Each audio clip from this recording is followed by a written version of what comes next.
The Little Red Hen. Once upon a time, there was a little red hen who lived in a barnyard. She spent most of her time walking around and scratching the ground in search of fat and delicious worms. She believed that the worms were necessary for her chicks to stay healthy. Whenever she found a worm, she would call out "Chuck, chuck, chuck" to her chicks. There was a cat who used to nap lazily at the barn door. The rat ran here and there, but the cat did not bother to scare it. A pig lived nearby and spent its time in the pigsty, not caring about anything except eating and growing fat. One day, the little red hen stumbled upon a wheat seed. She took a gentle bite, mistaking it for a worm, but it turned out to be something entirely different. Curious, she wandered around the barn, asking others what the mysterious object could be.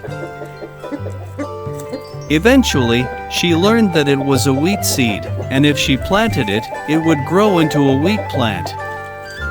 When the wheat was ripe, it could be made into flour that could then be used to bake bread. She thought.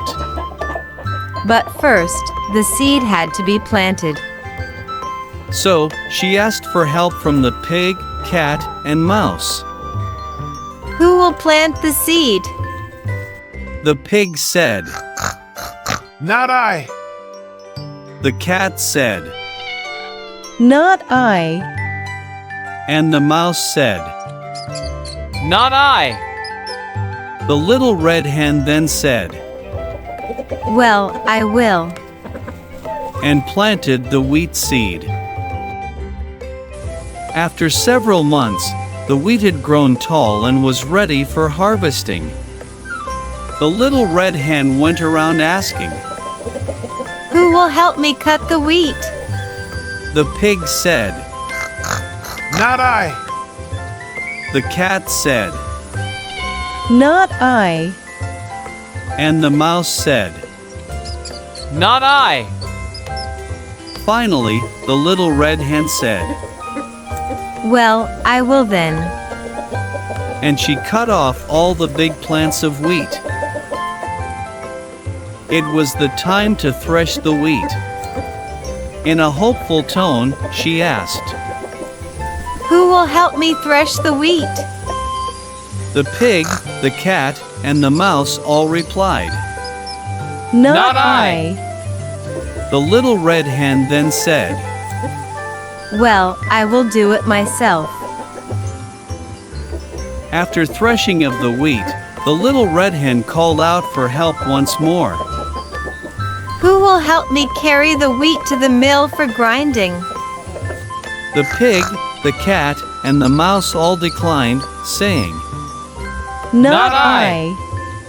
Without hesitation, the little red hen replied, Well then, I will do it myself. Carrying a sack of wheat, the little red hen trudged to the mill to get it ground into white flour. After the wheat was ground, it had to be made into bread. Thinking that the pig, cat, and mouse would help, she asked. Who will make the bread? Unfortunately, the pig, cat, and mouse all said. Not I. All of her hopes were dashed. So the little red hen decided to make the bread herself and said, I will then. The little red hen put on an apron and began setting the dough. She brought out the molding board and the baking tins, molded the bread, divided it into loaves, and put them into the oven to bake. After some time, the air was filled with the delicious smell of the bread. Finally, the little red hen pulled out lovely brown loaves from the oven that were baked to perfection. The little red hen asked, as she usually did, Who will eat the bread? The pig, The cat and the mouse all answered. I will. However, this time, the little red hen said, No, you won't. I will. The little red hen gathered her chicks and ate the freshly baked bread. There was nothing left for the pig, cat, and mouse. That is the end of the Little Red Hen story. See you next time.